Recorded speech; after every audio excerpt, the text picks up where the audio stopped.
losing it permanently in the fact that it's going to be gone and it ain't going to be there no more, period. No.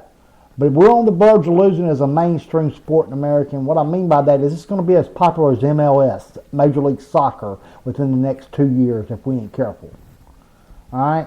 Because Mayweather did bring one thing to the table. He brought people to, he put asses in seats, guys. Say what you want about him, but he put asses in the seats. Pacquiao puts asses in the seats still today. But he's got one more to go. That's it. Now, who else out there puts asses in seats? Golovkin puts them inside the building, but on pay-per-view buys he don't. And that's because the competition that he has to face. And it ain't his fault that he's got to face Dominic Wade next, okay? That's a mandatory to the IBF. Now, they were setting it aside. People need to understand how this works, all right? If he's the IBF, WBA, and WBC silver interim WBC, silver or some shit? I don't know. But anyway, so what does that mean? Who sanctioned the last fight? You see what I'm saying? Lemieux sanctioned body did, which will be the IBF. Am I correct, Professor? I don't know what Wade has, actually. Wade don't have nothing. He's just the number one ranked contender for the IBF. Actually, Torino Johnson was number one ranked, but he had to say. It's to me like a bad match because really, in effect, there's only one champion and all of the others are truly contenders. And you've got about 5 major champions. Yeah. But what happened was they tried to fight Alvarez, so Golovkin is turned down by Alvarez because he needs practice at for the 5th round. And then he goes to take his tune-up at 155, which means he continues to have the same excuse after he finishes off Amir Khan. Billy Joe Saunders just didn't respond, or his team didn't respond, and being that slow, they picked up somebody else to fight. And number one contender, well, is a pretty decent fighter. Dominic Wade is 18-0, and he has 12 KOs, but really none of them have been against a name opponent. So no, at 18-0, he ain't supposed to fight a name opponent, you know. He's anywhere between a really, really good fighter who can surprise you to somebody who just ran up a big winning streak against not very good fighters, so he's just, maybe not that good. And that's probably what he is. But there was no other fight involved, no other fight possible. So I'm thinking that in MMA, Dominic Wade at 18-0 is not the same person as Dominic Wade 18-0 in boxing. No, Dominic Wade in the UFC at 18-0. First off, well, he wouldn't be 18-0, but at 18 fights, he's lucky if he is 11-7. Exactly. He would be like one for the ages if he did go 18-0. I'm not much on mixed martial arts, but I've learned much. Yeah, you're right. There's one other factor. Excuse me? Boxing could solve this, and I have a suggestion on how to solve it, that there has to be some international sanctioning body to have a single sanctioning organization that's done by government. And then anybody who tries to act outside of that will be nothing but like minor league boxing. But I think there's something else going on in mixed martial arts too, and that is that unfortunately people like blood, and that's really why they watch both sports. Uh-huh. They just want to see somebody hurt. And the truth is that in mixed martial arts, people are knocked out very severely and much more often. Oh, yeah. Because even in boxing, somebody's knocked out.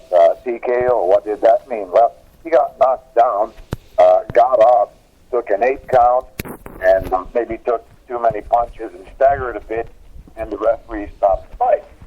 Mm-hmm. What would have happened to that same guy in mixed martial arts is when he got knocked down, the opponent would have just jumped on top of him and hammered him as unconscious as a cucumber.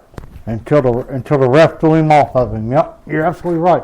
Now, when it first started, and these highlight KOs were in boxing, every now and then somebody's knocked motionless.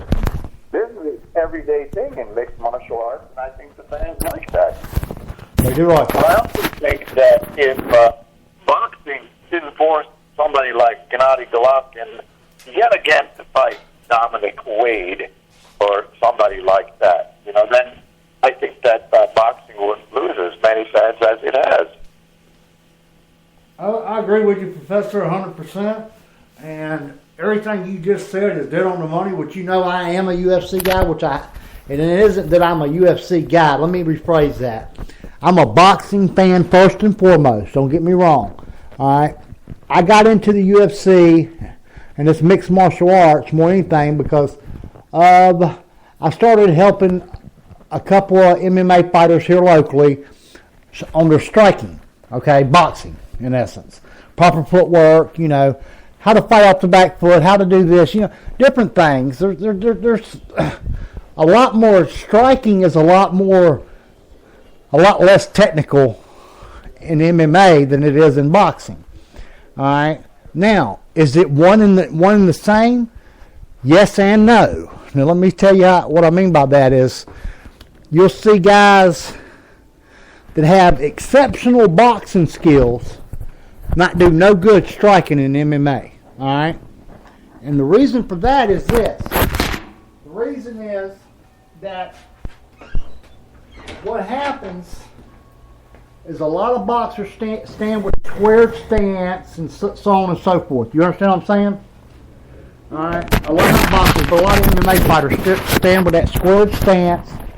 And what happens then is you have no way, okay, of getting full extension on your power shot. By no means. All right. You have no way of maintaining a rhythm. And what I mean by our timing, your timing's off. Everything throws everything off when you do that. Your timing's completely off. I don't care what anybody says. Compared to a boxer, it's completely off. Anyway, let me rephrase that. Now, you were talking about 18-0 and how many of these guys are 18-0. There's been 3 that has reached the plateau of just went to 20 wins without a loss. All right, there's been 3. Now there's only one that has made it that far without an actual loss on his record, and that's John Bones Jones, which is the current. Well, he's not the light heavyweight champion in UFC no more. He was suspended. His last fight was January 2015. He fought Daniel Cormier, which was undefeated at the time at 15-0. Which is phenomenal. People don't understand how phenomenal that is in the UFC because there's so much more goes into them fights than what boxing. It ain't just can I hit you with a jab, so on and so forth, maintaining distance. So much more goes into it because you got to be ready to sprawl. You got to be ready to wrestle, get in the clinch. Guy's going to put his weight on. You got 5-minute rounds for one thing. Man, a lot of people, I would give anything for some of these guys that call these boxers bums and stuff to shadow box for 3-minute rounds. Just to shadow box for 3. I mean, really shadow box. I'm not talking about standing at the sink and look in the bathroom mirror like 99% of them doing. If you can either admit to it or you're a liar, one or the other, people. Now, I don't care what anybody says. I catch myself doing it still today, and I fought for years. I did it for years. Pete, I know you never boxed, but have you ever seen boxers standing around and shadow boxing, just like throwing their hands? You know what I mean? You know what I'm saying? Yeah. It happens. Right. It's instinct. It happens. We do that I still do it today, and I did spar here recently, guys. I got in there and I sparred for a couple of not light heavyweight, but a super heavyweight. It was 206 pounds. Kid you remember the kid that we had on here, Devin Young, the one that went on and went out to Reno or whatever, and I was trying to raise the money for him because I couldn't pay for him to go yet because I went there and sparred just a couple rounds with him, and he's got some work to do. All right. Now, I tired out quicker than him, don't get me wrong, but I mean, hell, I'm in my mid-40s, and almost, and I ain't been in a ring. That's the first time I've been in a ring, but that's the first time I've laced my gloves up since 2013. All right. Well, no, the first part of 2014. I had a bad wreck. I was in the Duke University Hospital for 4 months. And I want to thank Vanessa. Vanessa called in and checked on me during an episode, the Super Bowl episode. I appreciate that, Vanessa. Thank you. She was one of my nurses at Duke University. It's awful sweet of her. She said, "Is this Chris?" And I said, "Yes, it is." "I thought that was you. I seen the profile and all this." And I said, "Yes, ma'am, it is." She said, "I always told you need to get into sports." I said, I told her then, I said, "Well, ma'am, I box forever. I manage fighters, and I even got a baseball player right now I'm trying to get, I'm managing." But, there's so much more. Boxing's so much more technical when it comes to striking, whereas MMA is so much more of a grappler sport in essence. There isn't much boxing. You catch a guy that can really box in MMA, he's generally going to win 9 out of 10 times. If he can stay on his feet, he's going to win the fight. People laughed, and this is what put us on the map, put me back on the map, is when I predicted Holly Holm to knock out Ronda Rousey. But when I seen interviews and I listened to her trainer, I said, he needs to be fired immediately. Because their strategy was to go in there and stand and bang with Holly Holm. And guys, I don't know how many of y'all know who Holly Holm is. I read a comment today on one of the boxing groups goes, talking about Holmes and McGregor, that's the 2 best fighters. And I asked him, I said, "You mean Holly Holm?" "Yeah." He said, "But she wouldn't stand a chance against a boxer." I said, "You obviously don't know who she is." Okay, if you look on our Facebook page or if you look on my website, wherever you want to look, I got the poster right there with our Queen of the Ring, Miss Mia St. John. Shout out to her. Mia, we love you, babe. Go get them in New Zealand. Sorry I can't make it. She's fighting in April in New Zealand. It's her last professional fight. That's Mia St. John. A lot of y'all know her from Playboy instead of the boxing ring, guys. But she's a world champion. She's a 5-time world champion, if I'm not mistaken. But she just recently got with Fight Serve, and it isn't so much as manager boxing career, because like I said, there's 1 fight left and that's it, as to help with her publicity and her media and all that, And we offer everything for fighters, and by far the only ones that offer a retirement plan for them, because there has to be a sanctioning body overlooking it all, and that is what the success is for the UFC, to where boxing don't have it. It's every man for himself, and that's just it. And people say, well, they got managers, they got promoters, they got this and that. Let me tell you where them guys are once they ducked through the rope the last time. He couldn't find his damn manager if his life depended on it. And that's the truth. I don't know how many horror stories you've heard, Pete, but I'm just telling you, I've seen it numerous times in reality, numerous times. And I've got a fighter right now, guys. I'm not going to mention any names that I think's getting robbed by his own people as we speak. The professor knows very well who I'm talking about, and it's got me real upset, and I will find out, and when I do,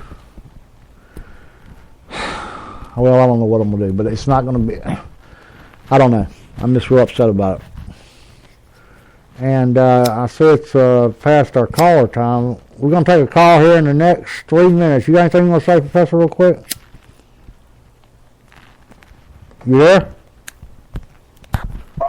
Talking to me? Yeah, so you got anything you want to say real quick? Yeah, I'm sorry. Yeah, I just wanted to add something to what we were talking about, that boxing is doing it to itself with its scheduling, which I think is caused by the terrible balkanization of the sanctioning organization. You could almost have a new one created every week. Like, look at a fighter with the talent of Terrence Crawford. 27-0, 19 KOs, no losses. On February 27th, he's fighting Hank Lundy. Hammer and Hank. This is a man who has lost 4 of his last 8 fights. Would this happen in MMA? No, sir, it wouldn't happen. We're fighting. This gives you a big part of the answer. That's right. You're absolutely right. You're right.